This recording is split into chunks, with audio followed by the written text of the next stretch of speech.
So wag ko nang patahin siguro yung sasakyan, I mean yung motor, kasi mainit siya. Ay wala, sarado na.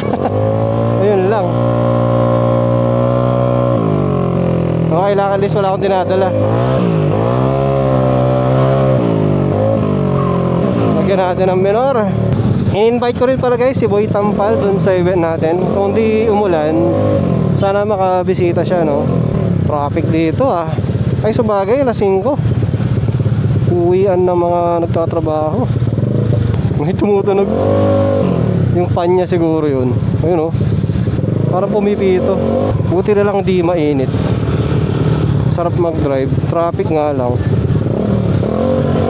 Ayun guys, pag dito lang kayo, pwede kayong mag-brake sa likod since low speed lang. Pero wag na wag kayong mag-brake sa likod pag high speed. Yung biglain mo yung rear, tapos dun mo pipigayin yung right mo, ay yung front. Kailangan talaga nauuna yung front kasi dito lahat ng bigat eh. So pipigayin mo ganyan, tapos mga 20 to 30% lang dito sa rear para hindi kayo mag-skid. So tips yan sa mga hindi nakakaalam, kasi may mga nakakakwentuhan ako, inuuna daw lagi yung rear pag nagbe-brake. Mabilis man siya o mabagal. So dapat ugalihin yung unahin yung front talaga.